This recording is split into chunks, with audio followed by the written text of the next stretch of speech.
नाजरीन, अगर आप समझते हैं कि वक्त आ गया है कि दुनिया के वसाइल का असल वारिस खुद अपनी ज़मीन के लोग हों, अगर आप भी चाहते हैं कि पाकिस्तान समेत तमाम तरक्की पजीर कौमें अपनी दौलत खुद संभालें, तो इस वीडियो को अभी लाइक करें, शेयर करें और कमेंट्स में लिखें हम अपनी ज़मीन के वारिस हैं। क्योंकि आज हम बात कर रहे हैं एक ऐसे नौजवान लीडर की जिसने दुनिया की बड़ी ताकतों को आईना दिखा दिया।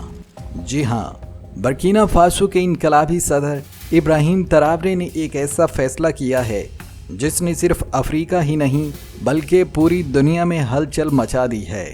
उन्होंने अमेरिका के सदर डोनाल्ड ट्रंप की हमायत से पेश किए गए सोने और तेल के मुआहदे को दो टोक अल्फाज में मुस्तरद कर दिया। ये सिर्फ एक डील का इनकार नहीं था, यह अफ्रीकी गैरत, खुद मुख्तारी और नई सोच का ऐलान है। जब यह खबर आवाम तक पहुंची तो बर्किना फासो की गलियां, सड़कें जश्न से गूंज उठीं। नौजवान नारे लगाने लगे, अब हमारी ज़मीन की दौलत सिर्फ हमारे लोगों के लिए है। दोस्तों, अफ्रीका एक ऐसा खित्ता है जिसके सीने में सदियों से सोना, तेल और कीमती धातें दफन हैं, लेकिन इन खजानों पर हमेशा से गैरों ने राज किया। मगरबी कंपनियां आती, मादनियात निकालती और वापस अपने मुल्क ले जाती, पीछे छोड़ जाती सिर्फ मायूसी, बेरोजगारी और कर्जों की जंजीरें। इब्राहिम ट्राओरे ने इस फरसुदा निज़ाम को चैलेंज कर दिया।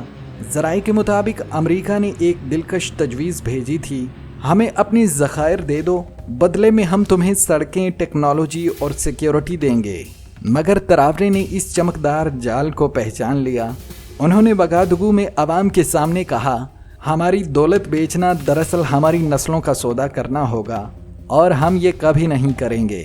ये अल्फाज नहीं थे, ये एक ऐलान जंग था। दोस्तों, सोशल मीडिया पर वॉक विद ट्राओरे जैसे हैशटैग्स वायरल हो गए। यूरोप और अमेरिका में बेचैनी बढ़ गई। रिपोर्ट्स आईं कि ट्रंप ने इक्तसादी पाबंदियों की धमकी दी, मगर ट्राओरे न झुके न रुके। उन्होंने एक के बाद एक कदम उठाया। गैर मुल्की कंपनियों से सोना निकालने के हकूक वापस ले लिए। सोना अब मुल्क ही में प्रोसेस किया जाएगा। तेल की पॉलिसी में शर्त रखी गई कि सिर्फ वही कंपनियां काम करेंगी जो मुकामी तरक्की की जमानत देंगी। उन्होंने नई कानून साजी की जिसके मुताबिक अब गैर मुल्की कंपनी को स्कूल, अस्पताल और सड़कों जैसे मंसूबों में सरमायाकारी करना होगी। ये वो शिक थी जो पहले कभी लाजम न थी। अफ्रीकी ममालिक जैसे माली, नाइजर और गिनी ने इस फैसले की भरपूर हमायत की। अफ्रीका फॉर अफ्रीकन्स जैसे अल्फाज अब सिर्फ नारे नहीं बल्कि तहरीक बन चुके हैं। नाजरीन, आपको ये जानकर हैरत होगी कि बर्किना फासो जैसे छोटे मुल्क में तकरीबन 15 बड़ी मगरबी कंपनियां काम कर रही थीं, जिनमें से अक्सर कनाडा, फ्रांस और बरतानिया से थीं। उन कंपनियों को बरसों से ऐसे मुआहदे दिए गए थे जिनमें मुकामी हुकूमत का हिस्सा 5% से भी कम रखा गया। ये मुआहदे इतने यकतरफा थे कि सोने की एक कान में रोज़ाना $3 मिलियन का सोना निकाला जाता, मगर हुकूमत को सिर्फ छोटा सा टैक्स मिलता और वो भी अक्सर तकनीकी बहानों से मौखर कर दिया जाता। इब्राहिम ट्राओरे ने अपने पुराने नौ आबादियाती मुआहिदों को कालादम करार दिया और हुक्म दिया कि तमाम नई डील्स में कम से कम 51% हिस्सा हुकूमत या मुकामी कंपनी का होगा।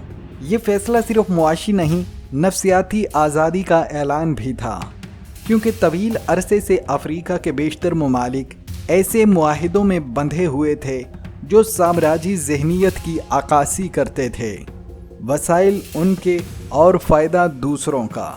दोस्तों, ये वो नुक्ता है जहां पाकिस्तान, अफ़गानिस्तान, बांग्लादेश, नेपाल जैसे ममालिक भी सबक हासिल कर सकते हैं। अगर अफ्रीका जाग गया है तो हम क्यों नहीं। इब्राहिम ट्राओरे की पॉलिसी ने मगरबी कंपनियों के स्टॉक को हिला कर रख दिया और चीन और रूस ने खामोशी से इस इनकलाबी कदम की तायद कर दी। नौजवान नस्ल ने ट्राओरे को एक रोल मॉडल मान लिया है।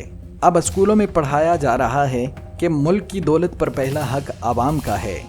जहां पहले नौजवान सिर्फ ख्वाब देखते थे, अब वो सवाल करते हैं और यही शऊर एक नए अफ्रीका की बुनियाद है। दोस्तों, अगर हम बर्किना फासो के इस कदम का मुआजना पाकिस्तान जैसे मुल्क से करें तो कई मुमासलतें और कई फ़र्क सामने आते हैं। पाकिस्तान भी मादनी वसाइल से माला माल है, चाहे वो थर का कोयला हो, बलूचिस्तान का सोना یا خیبر پختونخوا کا جپسم اور نمک، لیکن آج تک ان وسائل سے اصل فائدہ مقامی لوگوں کو نہیں بلکہ چند ملٹی نیشنل کمپنیوں یا کرپٹ سسٹم کو ہوا۔ اگر پاکستان بھی برکینا فاسو کی طرز پر اپنی پالیسیاں از سر نو ترتیب دے، جہاں مقامی صنعت، عوامی شمولیت اور شفاف معاہدے ترجیح ہوں، تو ہم بھی اپنی معیشت کو آزاد اور مضبوط بنا سکتے ہیں۔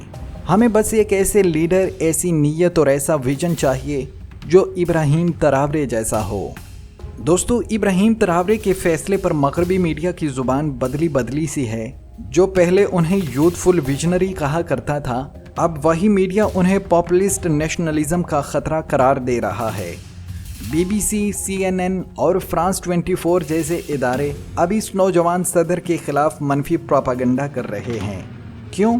کیونکہ وہ جانتے ہیں کہ اگر ایک ملک آزاد ہو گیا تو دوسرے بھی پیروی کریں گے اور اس برے اعظم پر صدیوں سے چل رہا لوٹ مار کا بازار بند ہو جائے گا۔